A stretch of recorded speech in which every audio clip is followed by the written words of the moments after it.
Hellos, everyone. Hope you're having a great day. Ooh, it is a scorching heat day today.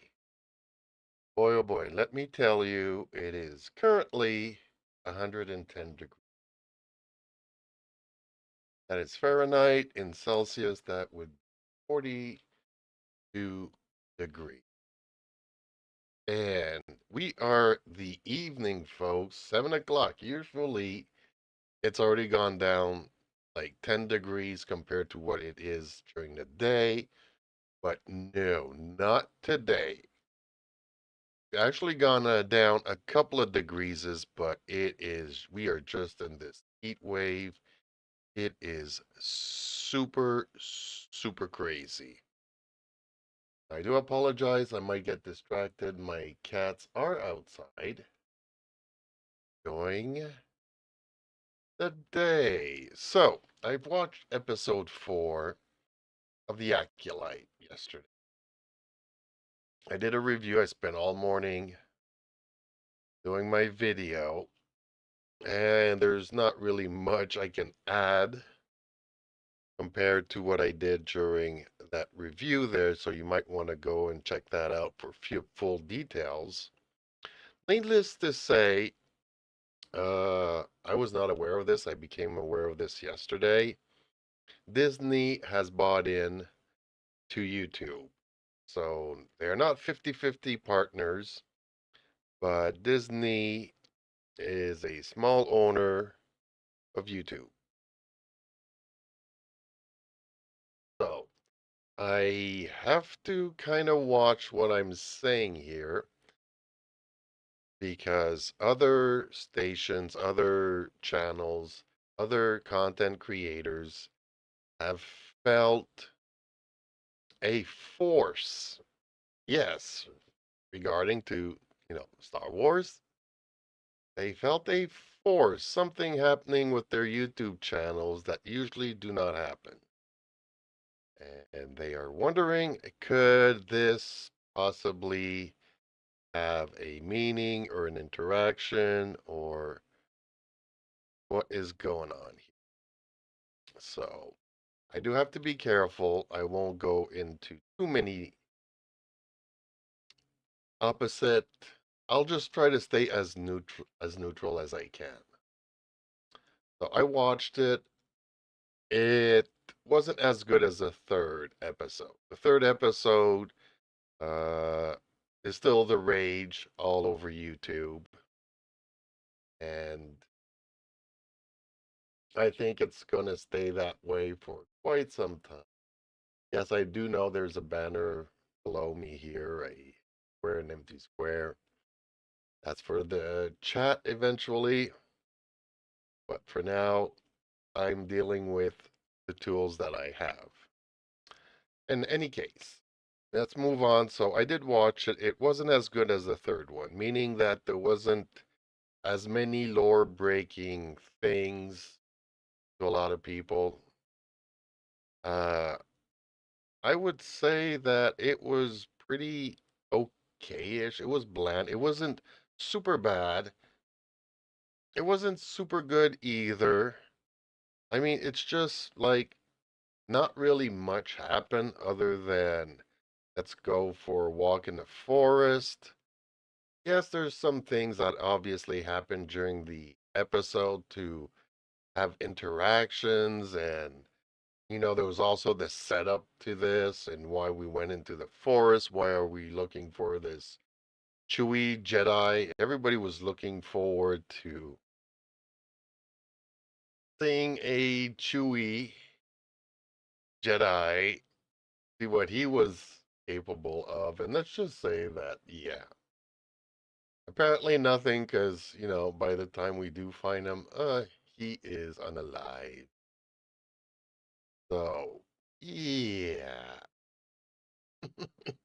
But also, there's a strange dynamic between the both sisters that makes it a little bit hard for me to grasp why things are going the way they are.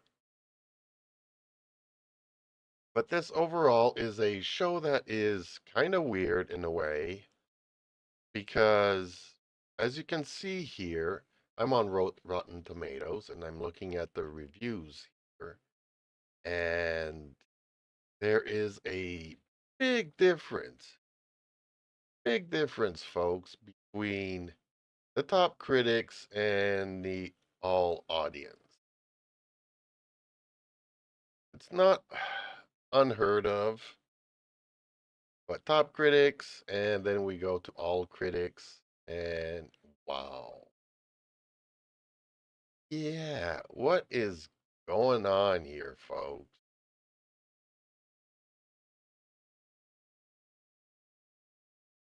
Like, I'd really would like to see, compare. I mean, Ahsoka was like 86, 65. A lot of people didn't really like, Boba Fett. A lot of people like The Mandalorian, even though I would definitely agree that season 3 was not the best that had. So it used to be that I could just click here and I would see more reviews. And I don't know how to do that anymore. I don't want to get into a stream here where I'm gonna get boycotted. See where to watch season 1 details.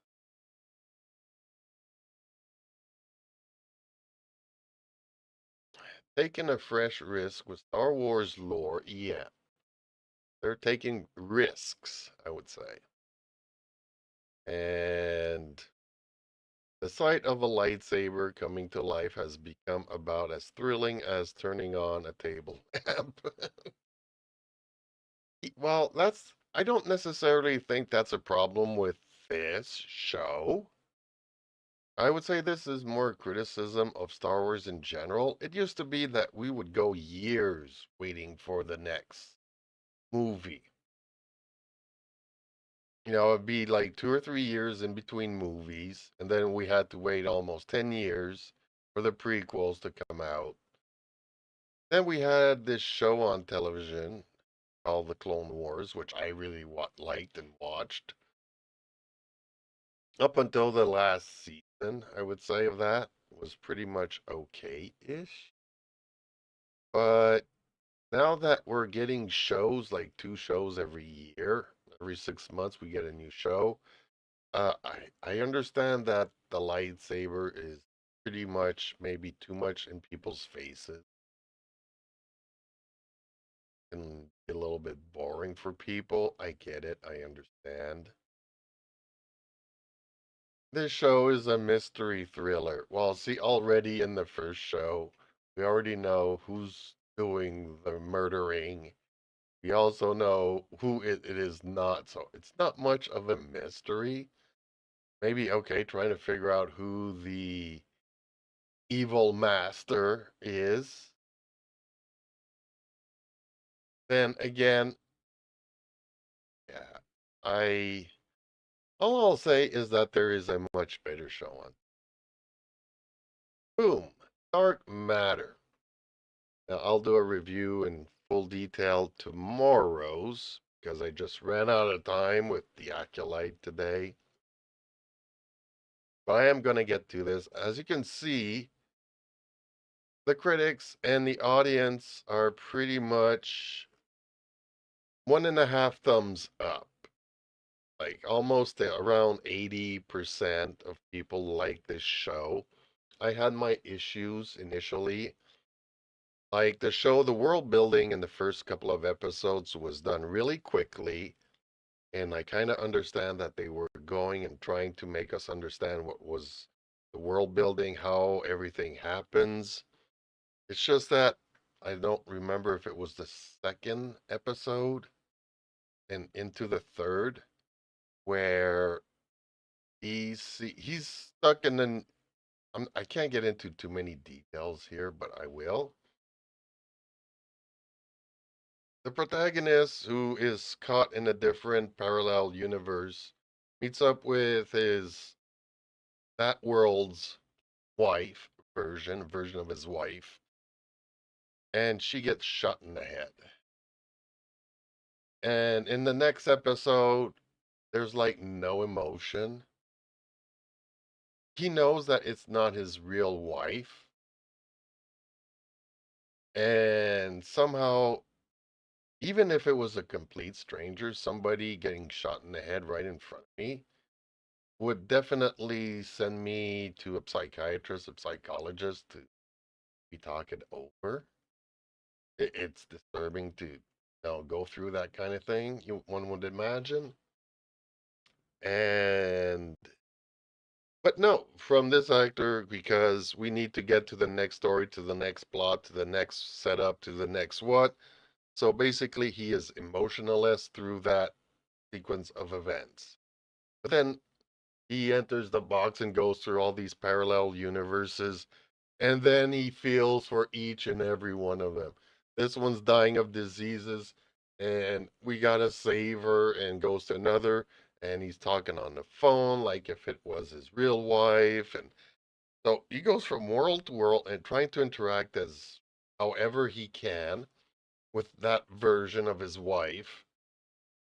And there's an emotional tie to it, which that would be more believable than the first scene. So from the first to the second to the third, there was a really, it was a, yeah, you're jumping off a ledge there. And okay, so after the third episode, everything is more believable. It truly, throughout the sixth and seventh episode, is where I think the show came into its own, and it's really engaging. It's believable. The sequences are detailed. The camera work is superb. And then we get to last night's episode, where in the first couple of, I would say, 5 to 10 minutes of the show, I really baffled by what I was seeing. I didn't understand why there was multiple versions of him now in his world. At the end of episode 7, he gets back to his world. He finds his wife, but yes, he still has to deal with his doppelganger. But then in episode 8, there's like 10 doppelgangers. I I couldn't understand it. It's a good thing that they explained it to me after the first 10, 15 minutes, saying that every time he went into the cube, went into these worlds, he created another version of himself. So all these other versions are also looking for their true wife and to get back to their real reality. I'm like, can that really happen? So, yes, I was very confused in the first 15 minutes. Then I try to digest that bit of information. It took me another good 15 minutes. And throughout the show, it's doppelganger against one or the other. I don't know who's who really anymore. And he goes up to his wife. He finds a way to talk to his wife, and they have this secret word that only them two know, so that we know who's the real one. Because, yeah, after an hour of this show, I was confused as to who's who now. Now that we are in one world, we got all these multiple versions. I mean, I was confused at first. I understood that it took like 2 or 3 episodes, build it up, but let us understand that there are different parallel universes and that he's trying to get back to his own.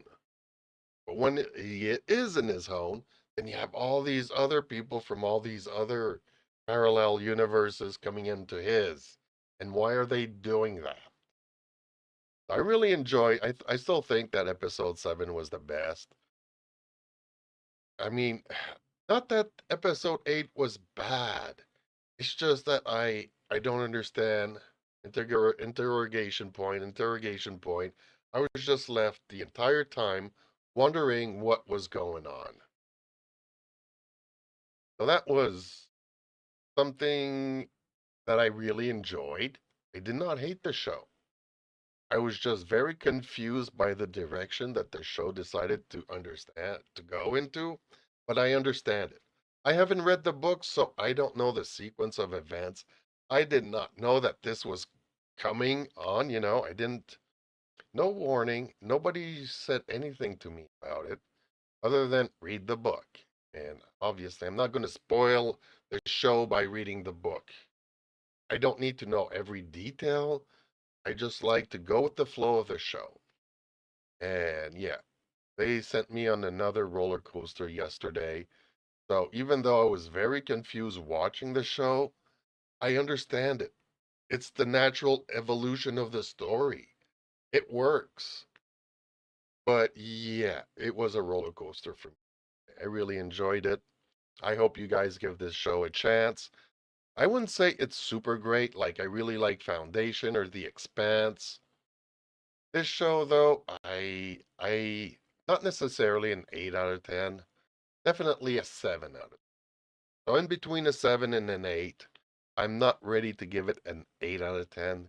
That's pretty much where I put The Expanse. Well, The Expanse may be a 9 out of 10, and Foundation an 8 out of 10 if you're going for the sci-fi genre. Or even House of the Dragon, that it's also a 9 out of 10. This show is definitely not up there with those, but I am still very much enjoying it. Just something to check out. So last but not least, today I want to get to this game that I've been playing over the past couple of weeks. Wuwa, Wuthering Waves. So yeah, there was a few bugs when the game came out. It was extremely laggy the first day. They came out with a hot fix. They are still working on optimizing it for mobile users. Not everybody has the same experience on the mobile, depending where you are in the world, your Wi-Fi and all this stuff. So they are still working to optimize it. And hopefully they get around to it, but the game itself, now it's been almost a month that it's been out. It's made like 130 million worldwide, which is really awesome, given that it cost them 100 million to develop the game. So basically, they've recuperated their costs, and hopefully, moving forward, the game goes in the right direction. They seem to be listening to the players, so we'll just have to see if that will continue, because they are up against some tough competition. So, and they are approaching their upcoming patch, which is going to add more content, more areas to the map. It's supposed to be a really big patch. I don't know how big the map is. Is it going to be comparable to what we got in the start of the game? But from what everybody is saying that this patch is so big, I'm guessing it is going to be as big as what we start off with. Which they kind of need because, yes, I still have a lot of world exploration to do. I'm around 70% of all the world. And I'm just not going to spend 8 hours a day getting that exploration up to 100. But I've already started in certain areas. It's too hot for me to play lately. So I'm just going to continue with that. But there's a couple of things that they're adding balance to the game. They're adding new game modes, mini games within the game, better rewards, more events with double rewards. There was a translation mistake. In the Chinese, they said that they would have events with double rewards, but when translated to English, it was everything was getting double rewards. So I don't know. They've kind of hinted that they're going to stick to the Chinese version. They do apologize for the English translation. It is a company from China, owned partly in Japan, I think. I don't know who owns this, how it works, whatever. But it's mostly Chinese, and the Chinese translation was good. and the English and not so good. So if people are really reading into this, I think that hopefully they read up on everybody's version of this because the English translation is not the same. So everything is raised. This is one of the new modes, mini games that we'll have in the game. Hey, your little buddy Q running around and smashing walls, and I don't know what else we're gonna have to do. But a mini game within the game. Yeah, there's this animation that they're gonna remove that's really annoying because it's not really an animation. You have these tacit fields where you have to go and kill a bunch of monsters, and at the end you have a cutscene. Once you defeated the monsters, you get a cutscene that doesn't show you anything. It just zooms out around your character and does nothing. So why even have it? Why not just go right away to be able to collect the rewards? So that's what they're gonna do here. Lowering the cost for echo leveling, simplified cruise wig challenge. The cruise wig is when you have to fly. Some of those were doable. There's other challenges that I found to be a lot harder. That, no, it's not like 5 or 6 tries. It was like 25, 30 tries to do it. Some of those things are really hard. But yeah, they're changing a couple. They're making things a little bit easier because of what I heard is that the mobile users really have it rough doing the challenges. I know some people out there will say just get good at the game. Well, I like to play a game to enjoy myself. I like a little bit of challenge, but beating yourself against a wall for 8 hours just because you want to challenge and not have it be easy. I mean, just blindfold yourself while playing the game if you want that hard of a challenge, right? You don't need to see what's going on in the game. Use the force, Luke. So, yeah, I hate this name. New area of exploration event, Mount Firmament. It just sounds like coffee on my tongue. I like the caffeine. I don't necessarily like the of it. So there's going to be a couple of things. Increase Covine item version exchange. So basically, all of this is just to say that they're going to up the rewards and whatever costs that are in the game will be lowered. So your money or your resources will be able to go further. Some of the things they will be reimbursed. Like if you've already done so much exploration, so many echo captures, you'll get more XP retroactively for those, which is a good thing because I got a lot of echoes, even though I am maxed out.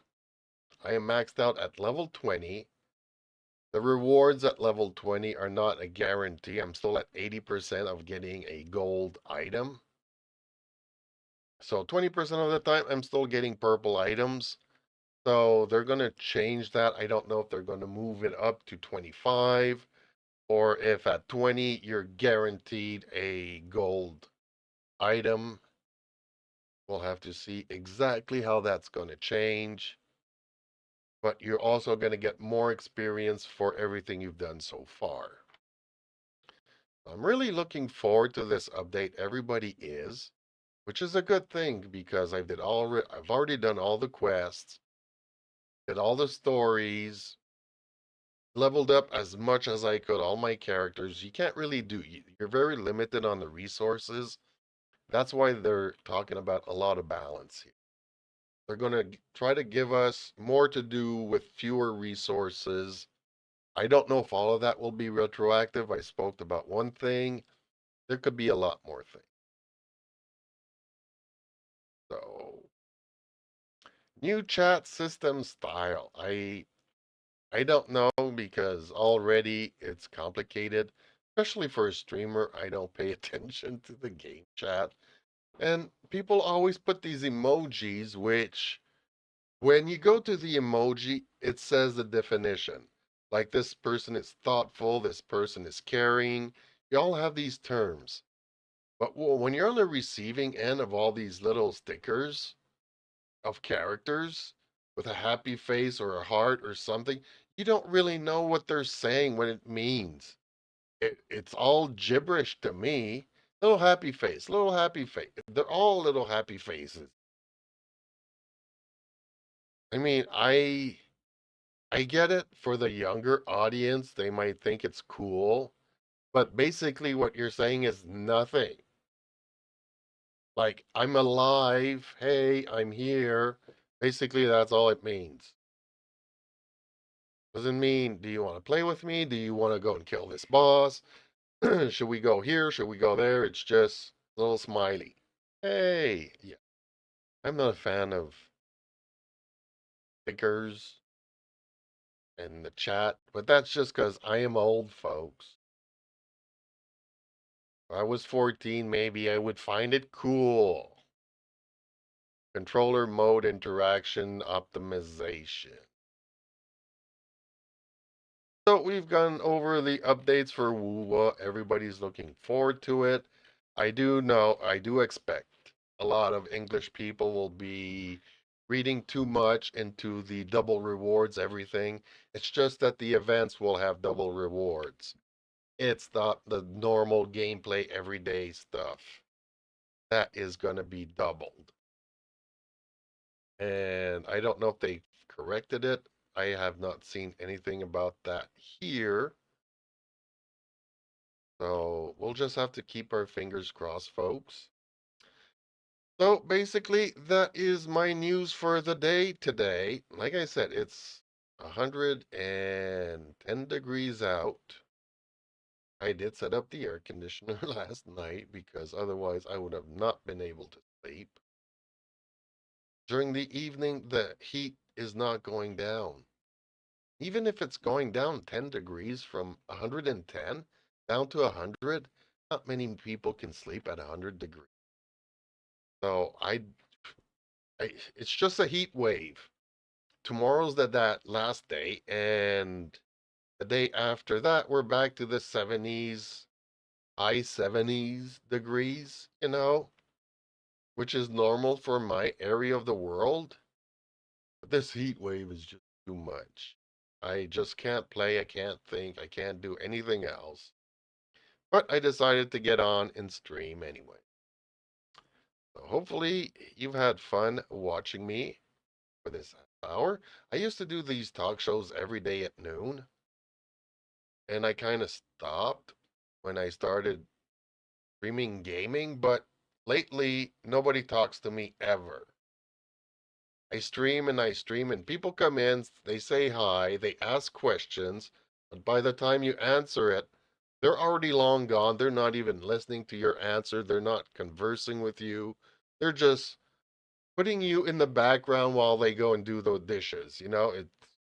It's really infuriating having to stream and not have anybody to talk to. Which, okay, I can talk, I can be entertaining, but I do like an exchange.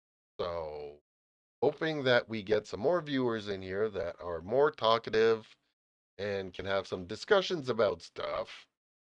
So, let me know what you guys think. Fingers crossed, and I will see you next stream. Bye-byes, everybody.